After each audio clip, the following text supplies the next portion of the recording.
நமஸ்காரம். வாஸ்து டிப்.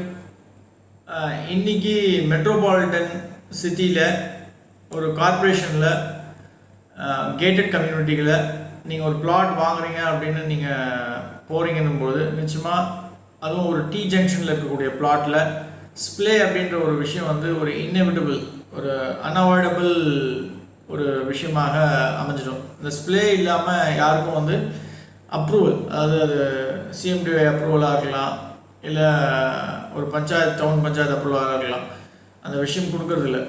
நீங்கள் ஸ்ப்ளேவோட ஒரு வீடு ஒரு பிளாட் வாங்கிட்டீங்க, அதில் வீடு கட்ட போகிறீங்க அப்படின்னா அந்த ஸ்ப்ளேவை கட் பண்ணிவிட்டு இல்லை அடிஷ்னலாக லேண்டு பணம் கொடுத்து வாங்கி அதை சதுரமோ அல்லது செவ்வகமாகவோ ஐதர் ஸ்கொயர் ஆர் ரெக்டாங்கிளாக பண்ணிவிட்டு நீங்கள் வீடு கட்டுறது, காம்பவுண்ட் வால் கட்டுறது அப்படின்றது சாலச்சிறந்தது.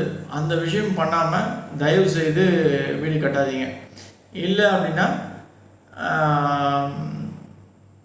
உங்களுக்கு இப்போ சப்போஸ் அந்த ஸ்ப்ளே அப்படின்ற ஒரு விஷயம் உங்களுடைய வடக்கு கிழக்கு சார்ந்து வருது அப்படின்னா அந்த இடத்த மட்டும் ஓப்பனாக விட்டுடுங்க.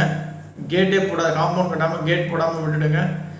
நீங்கள் போகிறது வருது இருக்கட்டும், தவறே இல்லாமல் இருக்கும். ஆனால் பட் அதை கட் பண்ணி ஸ்ப்ளேவை அதனுடைய அமைப்பிலேயே கட் பண்ணி ஒரு மூலையை, எக்ஸாம்பிள் சொன்ன வடகிழக்குன்னு, அது வேறு எந்த கார்னரில் வந்தாலும் தவறு தான்.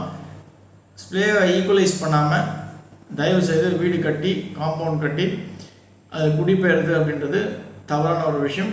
அதை பேசி அந்த ஸ்ப்ளே அப்படின்ற ஒரு விஷயத்தை நீங்கள் கரெக்ட் பண்ணிட்டு போகிறது சாலச்சிறந்தது. நன்றி.